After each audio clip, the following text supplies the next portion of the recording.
Salut à tous. Soyez la bienvenue sur la chaîne. Je vous espère très bien portant. Ici ça va. Les amis, on va faire le pronostic quintet de ce mercredi. Programmé ce mercredi 27 septembre 2023, au Mont-Saint-Michel, la 11e étape du Grand National du Trot s'annonce passionnante. C'est la Réunion 1, course 1. La corde sera à droite. Départ sera donné 13h50. Les amis, mes favoris du quintet de ce mercredi, ma base solide du quintet. Numéro 16. Horace du Goutier. Irréprochable depuis plusieurs semaines, ce fils du regretté Riadi-Cache forme un joli couple avec Hugues Montulé. En forme, il semble en mesure d'enregistrer une 8e victoire cette année et ainsi conserver la tête du classement général. Mon coup de cœur. Numéro 13. Gaspard d'Angy. Tombeur d'Horace du Goutier, 16, dans l'étape Malouine. Ce fils de Carreau n'accuse que 4 points de retard sur son rival au classement général. Assuré de reprendre le maillot jaune en cas de succès, il s'annonce redoutable pour les premières places.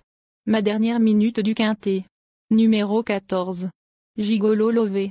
Lauréat d'un groupe 2 au trot monté cet été, ce pensionnaire de Jean-Michel Bazir s'est depuis classé 2e d'Horace du Goutier, 16, dans l'étape angevine. Jugé sur cette performance, il a assurément sa place à l'arrivée. Le bon tuyau du quintet. Numéro 8. Goutte du Houlbet. Après sa bonne 5e place dans le critérium de vitesse de Basse-Normandie, cette représentante de l'écurie du Liamone s'est bien comportée dans une étape du Trophée Vert. Pieds nus pour l'occasion et idéalement engagée, elle détient une très belle carte à jouer. Mais seconde chance du quintet. Nous donnons confiance au numéro 7. Gaélique du Rocher.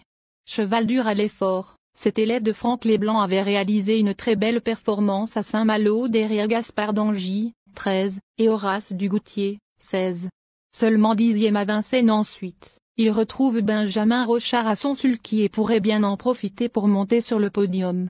Ensuite, numéro 1. Ginkgo du Roussoir. Après avoir aligné 4 succès consécutifs, ce protégé de Charles Dreux n'a pu faire mieux que 5e dans la finale du Trophée Vert, alors qu'il en était les grands favoris. Très à l'aise corde à droite, il devrait prendre une part active à l'arrivée. Ensuite numéro 5. Alicia Bella. Cette pensionnaire de Jean-Paul Marmion fait preuve d'une louable régularité, lorsqu'elle est différée des 4 pieds. Récemment 4e de la finale du Trophée Vert, elle est capable de finir plaisamment si elle bénéficie d'un bon parcours. Placé potentiel. Enfin numéro 4. Fanatic Flash.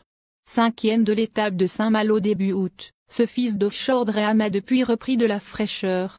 Barré pour le succès, il possède néanmoins quelques moyens et peut accrocher la 4e ou 5e place.